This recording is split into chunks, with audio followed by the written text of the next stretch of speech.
All right, everybody, thanks for joining me. We're going to add a honey hole tree.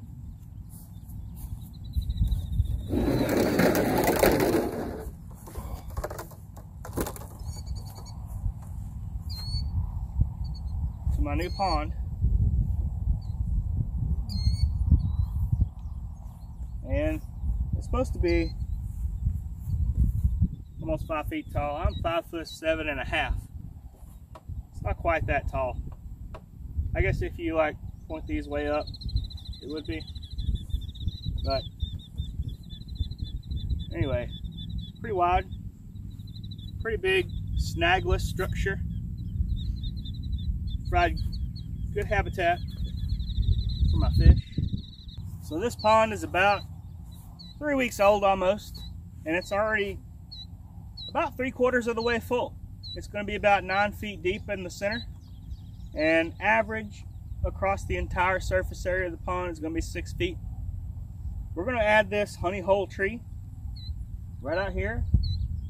I'm going to throw it in there to the about 8 foot deep area, and it's supposed to be self-riding, so we'll see. I've also got a feeder set up over here, and we've got about 250 bluegill and red ear sunfish in the water already. It's early August.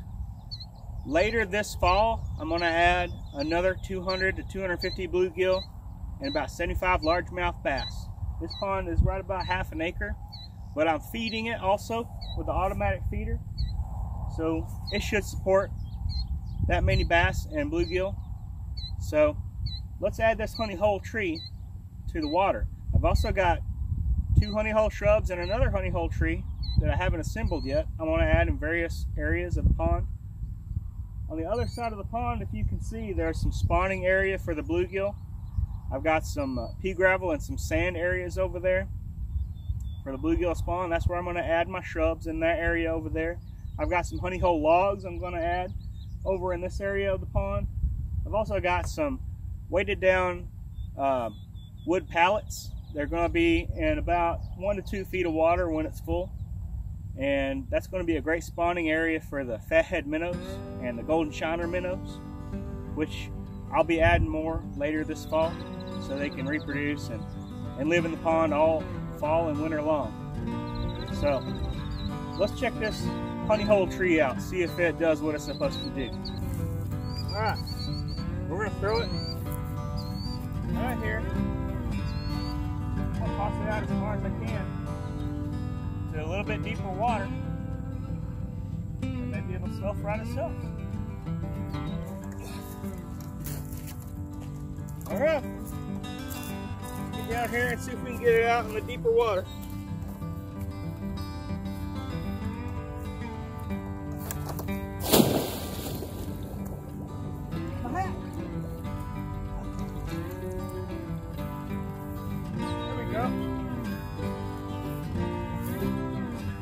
It's slippery.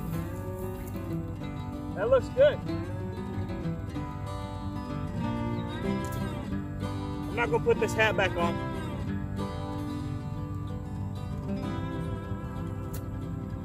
So it's on a slant. This is a real steep banks to this pond. If I had got it out another 3 yards, it probably would have been on flat. And about, once the pond's full, 8 feet of water. As it is, once the pond's full, it's going to be about 6 or 7 feet of water, which is really good. That's where you want a honey hole tree. So we'll see how it works out. I almost fell in the water.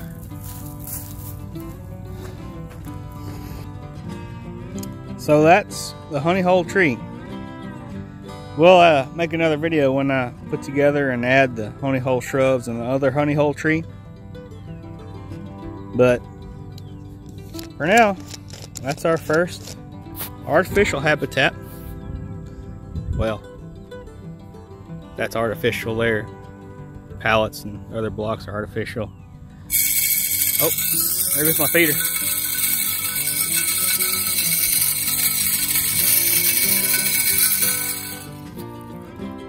So there's lots of feed out there in the water, even though it's not full yet. When it gets fuller, more feed will go in the water. A lot of it right now is going down on the banks I think I need another bigger deflector plate here. This is the On Time wildlife feeder. For directional feeding, you attach this aluminum plate here and it deflects it all out that way. But a lot of it goes out on the banks on the side here and down over there. And since it's not completely full, since it's a brand new pond, a lot of it just sits on the banks here. It'll be better when it's full. When the thing stops spinning around, a lot of this feed just falls right down there. I'm gonna get me a bucket or something to catch that extra feed and just throw it back on the top up here so I don't waste any. But yeah, we got lots of artificial habitat this Christmas. After we get done with our real Christmas tree, I may weight it down and take it out there to the middle. We've got some huge stumps. When this pond was excavated, along with that huge log right there that we had them put on the side so we can sit, maybe plant a willow tree or two behind it for shade and fish from there. We had them put the big old stumps that they dug up out of the ground back into the pond. Those are about 5 feet tall each. They're almost as tall as I am. And they're huge, wide bases, so that'd be great habitat right in the middle of the pond. There's another big old log that we had them put right around those stumps in the middle. So that'll be some good fish habitat. We got the snagless honey hole tree in the water. As you can see on the video, threw that out there and it self-righted itself. It's just standing up there right on the little bank. It's slanted a little bit, but that's okay. Glad I didn't fall in the water. We got a rock bed over there. Bass love rock beds on the banks of a lake or pond. These weighted down pallets, they're going to be for the fathead minnows and the golden shiners to lay their eggs on the underside of them. They like to lay their eggs on the underside of structure. So they'll be right there in the shallow water for them to lay their eggs on and reproduce. Another one over there. There's some other various structures I have from big old scrap pieces of wood, barn wood and stuff. There's one weighted down right there. There's some other structures that I threw in there that are floating around. I'm going to weight those down at some point. We'll see later once the pond gets a little fuller. So next step, add some honey hole shrubs next to the bluegill spawning areas on that side. I'll probably add one on that side of the spawning areas, one on that side. We'll add another honey hole tree probably right in there at the deep end, between this pipe here and that pipe over there, just right in there. So when we walk down from the house straight down to the pond, we'll have a good little honey hole where bluegill and bass should be congregated right there in the deep end there.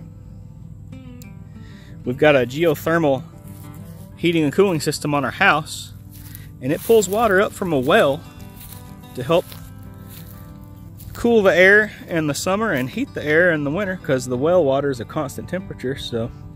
But what it does, it's an open loop, so it pulls water from the well through our system, and then it used to drain it, and it would drain up there at the top of that, the high point of that field, and just drain down, and it would go over there in the farmer's field over there and flood his crops. But now we've added to that line and extended that line all the way down. You can see that black corrugated pipe. That's actually a drainage from my gutter, my roof and gutter system from my house up there. That runs all the way down here, but we also got another PVC pipe that comes with the geothermal system. We extended that line all the way down into the pond, so that's going to help mitigate the evaporation in the summer, help keep the pond full all year long. We just had a big rain a couple days ago that raised this pond another couple inches. So we just need a few more good rains and this pond will be full. My geothermal system drainage will help keep it full all summer long. And next spring we're going to have a pretty decent fishing pond. We're going to plant some willow trees. I'm going to plant some shrubs around this feeder so it doesn't show as much. And it's going to be pretty nice. Next summer it'll look a lot different. We've already got some clover and some grass coming up on this dirt that they spread out from excavating this pond. Back there too, that's all going to fill in. So I'll keep you updated. It's going to be a new YouTube channel. I don't know what I'll call it yet, but it's just going to follow this brand new pond project and fish management project.